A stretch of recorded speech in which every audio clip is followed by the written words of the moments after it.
Okay.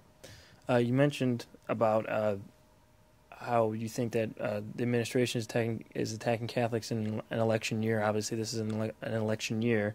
Do you think that that Catholics can be the deciding factor in the 2012 election now?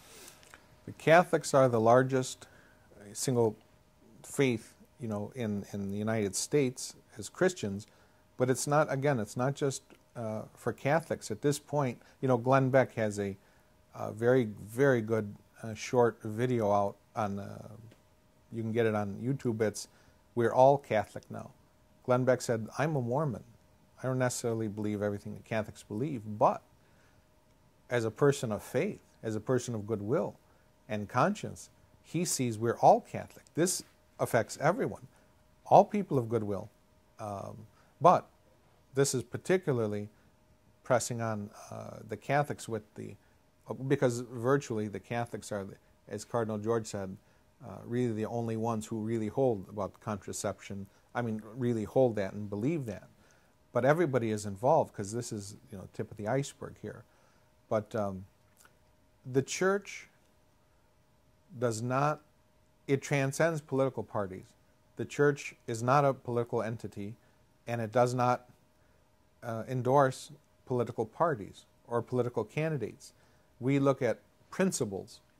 We go by principles, and we say a Catholic has to have an informed conscience, and she has to look at the issues and how they relate. For example, how a candidate stands on the right to life, how they stand on, because if you don't believe somebody has the right to be born, then all other rights don't matter because you're not going to be around to get those other rights. And so Catholics have to be informed on, as they say, faithful citizenship. Your first duty is to God before a king, no matter what king that political party belongs to. And the great St. Thomas More, whose feast we just had, he was the Chancellor of England. He would not acquiesce to the king who wanted to go into another marriage. And the Pope said, no, you can't do this. He said, well, I'm going to do it. And he said, he was trying to get all the bishops and cardinals to go along with him. Thomas More said, I am not, and he was a layman, he wasn't a priest or anything. He said, I am not going to sign this piece of paper. And he was threatened with execution. And they did execute him. But one of his last statements was, I die as the king's good servant, but God's first. So it has to be in order. So Catholics have to look and say, who is my allegiance to first? And it gets all trumped up with, well, I belong to a union, and unions vote this way, that way. Or in 1954, I grew up, and I hear this a lot. In 1954, I grew up, Irish Democrat, and that's the way it's always been. So I can't even consider voting for someone of another party. Well, I hate to tell you, but your party from 1954 is not that party anymore, and you look at the issues, and right now the idea is this current administration is you have to look at it and say, well, are they moving the country better for the common good under God's commandments or not? Now, no party, and the Church is very clear, Republicans or Democrats, nobody is holding a 100% Catholic line. That's true. But you look at it and you weigh it out and you say, but what is happening now and what is happening to the Church, let me say this. Cardinal George repeated something I believe Thomas Jefferson said. A country gets the leader they deserve. In other words, you get what you vote for.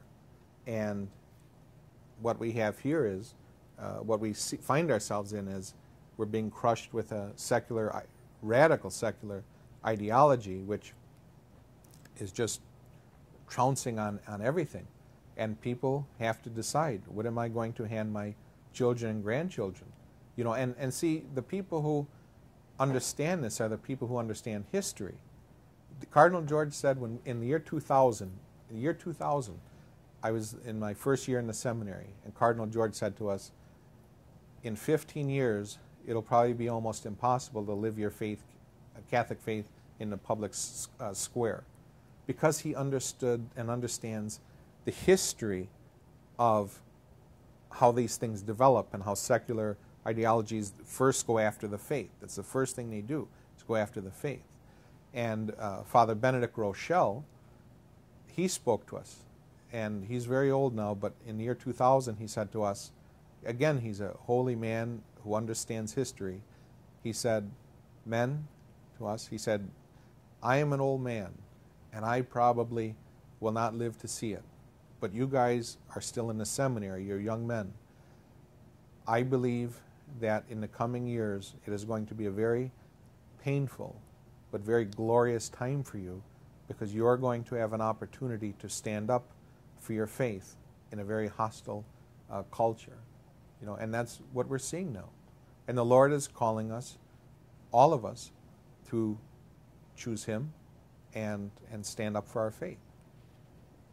Yeah. What would you say to a practicing Catholic, goes to church every Sunday, that supports this HHS mandate and the healthcare bill that says the church or the hospital should be able to follow this this federal law that's about to come to pass? What would you say to a practicing Catholic who believes that? Sure. You know, again, I go back to Cardinal Francis George.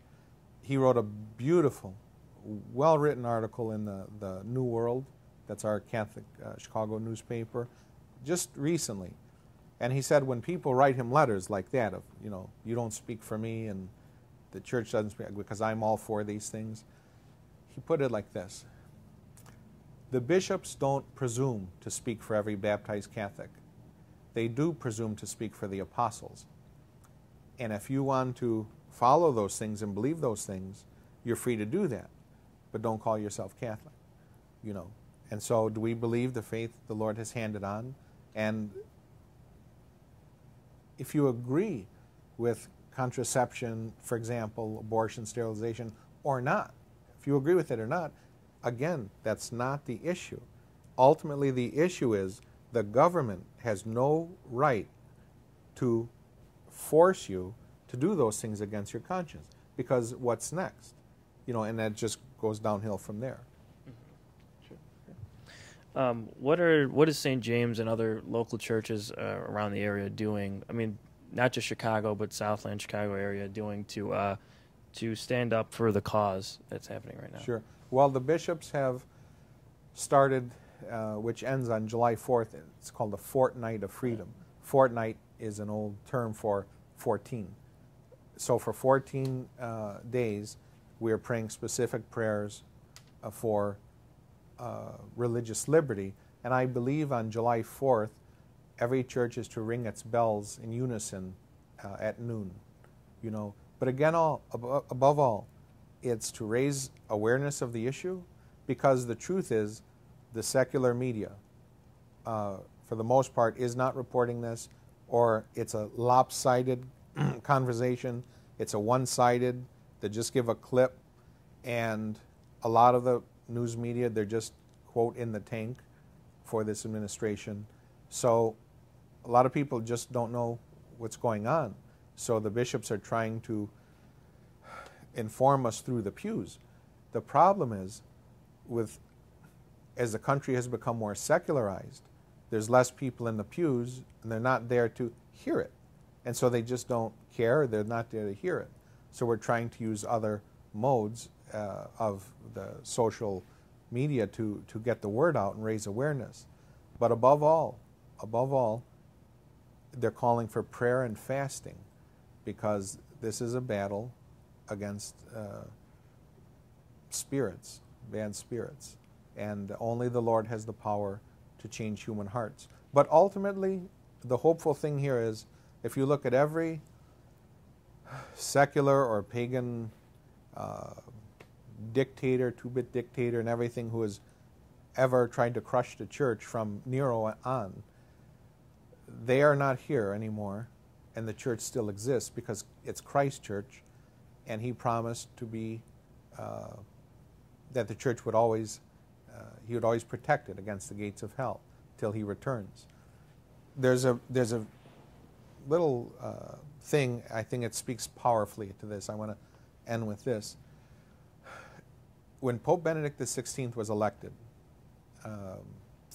he came out on the balcony, and I think it was CNN, there was a balcony next to Pope Benedict, and Cardinal George was on that balcony, and he came out and he was like this.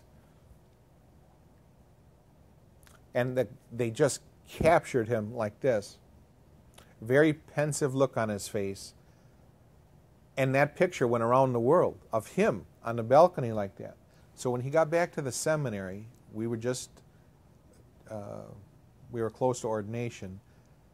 Couldn't wait to ask him, what were you thinking? What was in your mind? You know, what was behind that look? And he answered it, because we all had that question. And here's what he said. You know what I was thinking? He said, just over from the Vatican was Nero's circus, where he torched Christians for entertainment and threw us into games to be killed for entertainment.